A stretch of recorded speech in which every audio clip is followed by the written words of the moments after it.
बांधे हो जो जवान लड़के सोचते हो कि मैं सही नहीं बोल रहा हूं। आजादी का ये जो 75वां साल लिख रहा है ना अमृत महोत्सव, इसमें बता रहा हूं गांधी का कलेजा नापा नहीं जाता, महसूस किया जाता है कि गांधी का कलेजा कैसे होता है। हाय हाय क्या कहने। आप बताते हैं कि गांधी कौन है? इतिहास की किताब पढ़िए, ये व्हाट्सएप पे सुबह सुबह जो तुम्हें एजेंडा भेजा जाता है ना, जिसे तुम पोटी करते समय पढ़ते हो, उसी लायक ही है वो, क्योंकि उन्होंने भी व्हाट्सएप पे पोटी करी है जो उन्होंने भेजी है आपको। अच्छी बात है। 1932 में पत्रकार लिखे और इस बात को फेसबुक पे लिखना, मैं फर्जी राष्ट्रवादी नहीं हूं कि आपको कोई झूठ बोल के चला जाऊं। 1932 में गोलमेज सम्मेलन में गए थे बापू, सुनो कुणाल, और इंग्लैंड के महाराज ने उनसे मिलने की मंशा जाहिर की। चर्चिल कहता था अधनंगा फकीर है, हर अहंकारी ऐसा ही कहता है सत्य को। रावण भी कहता था कि फकीर है, ये कौन तपस्वी है, इसके साथ ये औरत क्यों रहनी चाहिए, मेरे पास रहनी चाहिए। चर्चिल भी कहता था अधनंगा फकीर है। तो राजा ने कहा कि बुलाओ मिलने के लिए गांधी को। तो आप कभी राजभवन गए हो मिलने के लिए राज्यपाल जी से, राष्ट्रपति जी से मिलने गए हो, तो वहां एक प्रोटोकॉल मिलता है, राष्ट्रपति जी को छुएंगे नहीं, इतनी दूरी पर बैठेंगे, जब इशारा कर देगा एडीसी तो आपको उठना पड़ेगा, ऐसा मिलता है ना प्रोटोकॉल। वो तो दुनिया का सबसे बड़ा आदमी था, और जिस इंग्लैंड का मैं राजा कह रहा हूं वो आज का इंग्लैंड नहीं, 2/3 दुनिया का मालिक। यूनियन जैक के नीचे पूरी 2/3 दुनिया थी। उसके एडीसी ने लिखकर भेजा कि ग्रे कलर का कोट या ब्लैक कलर का कोट पहनकर आप आए। गांधी पहुंचे, बकिंगम पैलेस के अंदर बग्घी गई, दरवाजा खोला गया तो हिंदुस्तान का 156 इंच का सीना अकेली एक धोती में, यूं ही अधनंगा। एडीसी ने जाकर कहा अंदर जाके कि साहब वो तो कपड़े पहन के नहीं आया।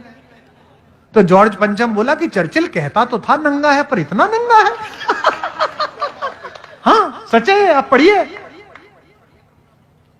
गांधी से मिले कि ना मिले, एडीसी ने पूछा सर बुलाऊं का वापस भेज दूं। राजा को मस्खरी सूझी। राजा ने कहा देखे तो सही कौन आदमी है, पूरा देश खड़ा कर दिया आपने पीछे। उसने कहा बुलाओ अंदर। आया, दुनिया के सबसे बड़े आदमी के सामने हिंदुस्तान का सबसे कमजोर आदमी खड़ा है, और जिस हत्यारे को तुम महिमा मंडित करते हो वो नपुंसक था। 28 साल की उम्र में उसने एक बूढ़े अशक्त को गोली मारी। मर्द का बच्चा था तो किसी अंग्रेज में गोली मारता। हाय हाय हाय। मर्द का बच्चा था तो मारता किसी ऐसे आदमी को गोली। राम नाम जपते हुए एक बूढ़े को गोली मारकर आप उसे क्रांतिकारी बता रहे हैं। क्या बात। मैं जो टिप्पणी पढ़ रहा हूं सुने का, बैठिए आप विराजिए। मैं बहुत बहुत आपका आभार व्यक्त करता हूं, बहुत धन्यवाद। ये मैं इसे आपका प्रेम समझ के लगा लेता हूं। और राजा ने पूछा मुस्कुराते हुए गांधी से, एक धोती में गांधी खड़ा है, ब्लैक एंड व्हाइट में, सोच के देखना वो दृश्य है। आज ये जरा जरा सी बात पर अमेरिका के सामने घिग्गी बांधने वाले, चीन के सामने घुटने टेक देने वाले, जरा जरा सी घुड़की पे बिल में अंदर घुस जाने वाले नेतृत्वों से पूछना चाहता हूं, चाहे इनकी सरकार का हो चाहे उनकी सरकार का हो। 1932 में गांधी खड़ा है इंग्लैंड में राजा के महल में अकेला।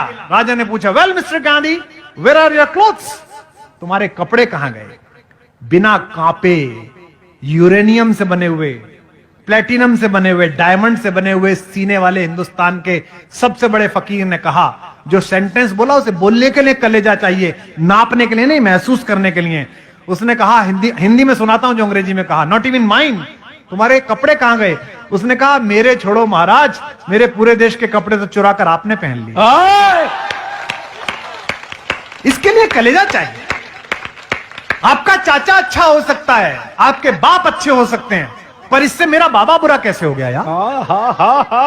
आप अजीब आदमी है भाई। क्या कहने। मेरी बेटी मुझसे पूछ रही थी कल, ओके अच्छा tell me who is the best prime minister till date. उसे लगा कि प्रधानमंत्री जी मेरे मित्र हैं तो मैं प्रधानमंत्री जी बोलूंगा।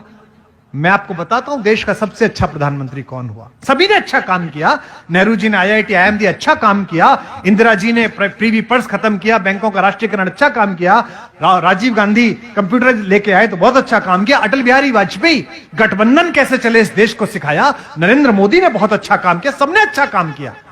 लेकिन दोस्तों इस देश का सबसे ताकतवर प्रधानमंत्री था 5 फुट 4 इंच का। हाय हाय। कुछ लोग अभी समझे नहीं। लाल बहादुर, इलाहाबाद का वो लाल जिसकी बहादुरी से पूरी दुनिया थर्रा थी। वाह। 19 महीने शासन किया था शास्त्री जी ने। 1000 साल में पहली बार हम जीते थे पाकिस्तान के खिलाफ।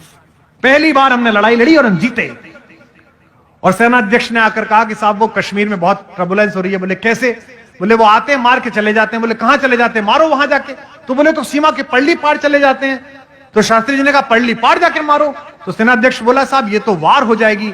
शास्त्री जी ने कहा देश के नागरिकों को बचाने के लिए शांति हो या युद्ध हो करना ही चाहिए। आपके साथ खड़ा। हाय हाय हाय हाय। इतिहास को किताबों से पढ़ो, अपने नेताओं के चिंटू बनकर मत पढ़ो। इतिहास को पुस्तकों से पढ़ो भाई। ये लाइव जा रहा है, इसे लाखों लोग देख रहे हैं और मैं जानता हूं कि कल मुझे गालियां भी पड़ेंगी। छोड़ेंगे नहीं भक्त। फिर भी कह रहा हूं और यहां भी बैठे होंगे, उनकी गालियों के बीच कह रहा हूं, आमंत्रित कर रहा हूं आप में से जो पढ़ा लिखा हो वो यहां आ जाए, एक माइक में दे दूंगा, आज बहस कर लें। इनका तो दुर्भाग्य है कि इन्होंने खुद ने ऐसों की फौज इकट्ठी कर रखी है जो बोल नहीं पाती। हाँ बिल्कुल सही। कैसे बोलेंगे? जनरल अयूब 6 फुट 2 इंच का था। एक संवाददाता थे बीबीसी के, मार्क टली। कितने लोगों को नाम याद है उनका? पुराने लोगों को। हाय हाय हाय। बीबीसी में मार्क टली थे, पुराने लोगों को याद होगा। हिंदी बहुत अच्छी बोलते थे। मसूरी में उनका मकान था, मैं भी मिलने जाता था। तो जनरल अयूब से पूछा, हिंदुस्तान पाकिस्तान के बीच जंग का आसार था और समझौता होना था, हमारी वार्ता होनी थी। तो जनरल अयूब से मार्क टली ने पूछा कि जनरल अयूब वो इंडिया के साथ आपका बात होगा तो कैसे होगा? वो शास्त्री जी से आपका बात होगा। तो अहंकार में डूबा हुआ पाकिस्तान का खूंखार शासक बोला मैं 5 फुट 2 इंच, वो शास्त्री 5 फुट 4 इंच, वो मुझसे क्या बात करेगा? कितना अहंकार था।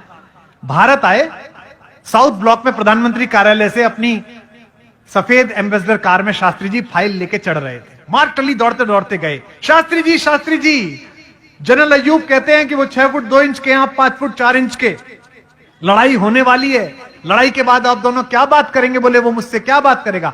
शास्त्री जी ने मुस्कुराते हुए विनम्रता से जो जवाब दिया वो आपकी हथेलियां गर्म कर देगा। शास्त्री जी ने कहा जनरल साहब ठीक कहते हैं, लड़ाई पूरी हो जाने दीजिए, हम दोनों मिलेंगे, जरूर मिलेंगे, लेकिन हश्र ये होगा कि वो नजर झुकाकर बात कर रहे होंगे और मैं नजर उठाकर बात कर रहा हूं। क्या बात है, क्या कहने। ऐसे लोग हमने पैदा किए इस देश। कहने वाह वाह, क्या संस्मरण है, वाह वाह वाह वाह। पाकिस्तान के 2 टुकड़े करने वाली महियसी श्रीमती इंदिरा गांधी हमने पैदा की। आप उससे भी महान काम करें। ईश्वर करे कि पाक अधिकृत कश्मीर आप भारत को दिला दें। हम आपके सम्मान में भी कविताएं लिखेंगे। हम आज से 20 वर्ष बाद आपके संबंध में भी ऐसा करेंगे। लेकिन एक बात ध्यान रखना, आखिरी बात कहकर कविता पढ़ता हूं, जो पीढ़ी अपने इतिहास को गाली देती है उसे वर्तमान भी मार्ग नहीं देता और भविष्य भी उसके लिए रास्ता नहीं। मेरे दादा ने 18 बीघे की छोटी सी खेती करके गरीबी में वक्त काटा। मेरे पिताजी ने प्रोफेसर बनके उसी गांव में एक पक्का मकान बनाया। मैंने हिंदुस्तान का सबसे महंगा कवि बनकर उसी गांव में एकड़ों में फैला हुआ फार्म हाउस बनाया। आज मैं उस फार्म हाउस में बैठकर अपने दादा को गाली दूं कि उस पर एक कच्चा ही मकान बन पाया तो मैं एक नीच पोता हूं और एक खराब भारतीय। अच्छी बात है, अच्छा बात है, अच्छी। तब कविता पढ़ रहा हूं। स्वागत।